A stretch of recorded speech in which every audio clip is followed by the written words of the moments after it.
Hello friends, एक और नई कहानी के साथ। भोला और हरिया दोनों गहरे मित्र थे।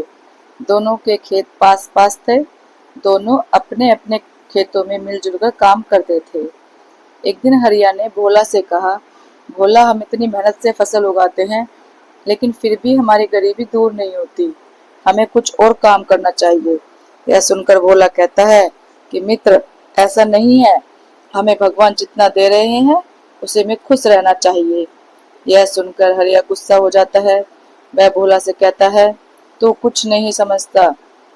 इतने दिन से तू शिव जी की पूजा कर रहा है, भगवान ने तुझे अब तक क्या दिया है? तब भोला कहता है, मैंने आज तक अपने भोले बाबा से कुछ मांगा ही नहीं। मैं तो बस सच्चे मन से उनकी पूजा करता हूँ और वे अपने आप मेरे सारे काम बना देते हैं। मुझे मांगने की जरूरत ही नहीं पड़ती। तू भी मेरे साथ मंदिर चलाकर तेरे मन से भी लालच निकल जाएगा। हरिया गुस्सा होकर अपने घर चला गया। घर में उसकी पत्नी सुमित्रा ने पूछा तो हरिया ने कहा, मैंने अपने मित्र भोला को साथ मिलकर व्यापार करने की सलाह दी तो उसने मना कर दिया और कहा भोले बाबा की कृपा से वह इतने में ही खुश है। यह सुनकर सुमित्रा ने कहा, बोला भैया, भगवान शिव के भक्त हैं। आप बचपन से उनके साथ रहते हो, फिर भी आप कभी मंदिर नहीं गए। सबका अपना अपना विश्वास है। वैसे उनके कहने से आप भी मंदिर जाकर भोले बाबा का आशीर्वाद ले लो। यदि भगवान ने चाहा तो आपका व्यापार करने का सपना भी पूरा हो जाएगा। सुमित्रा की बात हरिया के समझ में आ गई।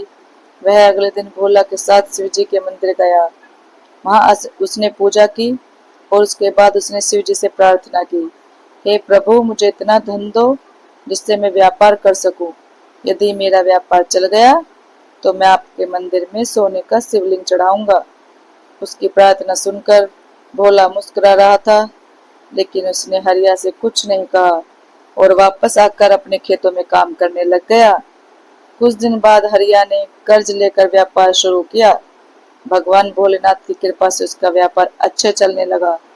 एक दिन हरिया भोला से मिलने गया और उसने कहा, भोला देख, तूने भोले बाबा की इतने साल भक्ति की और कुछ नहीं मांगा, और मैं तेरे साथ केवल एक बार बाबा के मंदिर गया और भगवान ने सोने की शिवलिंग चढ़ाने की बात की। बाबा ने खुश होकर मेरा व्यापार शुरू कर दिया।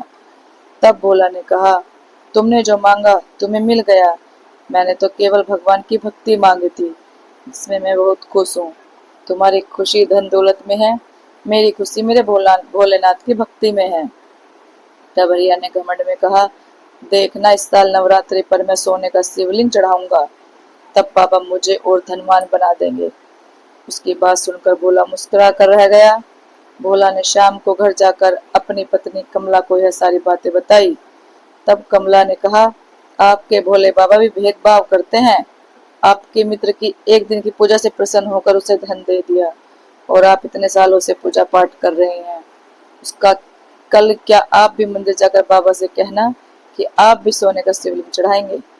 भोले ने कहा, लेकिन शिवरात्रि में तो कुछ ही दिन शेष है, मैं सोने का शिवलिंग कहाँ से लाऊंगा? यदि तू जिद ही करती है तो मैं मिट्टी का शिवलिंग बनाकर चढ़ा दूंगा।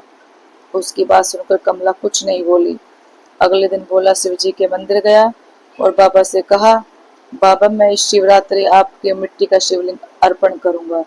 यह कहकर वह अपने खेत पर चला गया। शिवरात्रि के दिन भोला और हरिया पूजा का थाल सजाकर मंदिर पहुंच गए। कमला और सुमित्रा भी उसके साथ थी। मंदिर में दोनों ने पूजा की। उसके बाद उन्होंने पुजारी से शिवलिंग अर्पण करने के लिए कहा। पुजारी बाबा ने कहा, अपने अपने शिवलिंग पर दूध चढ़ाकर उसे भगवान के चरणों में रख दो। उसकी बात सुनकर हरिया जोर से हंसने लगा।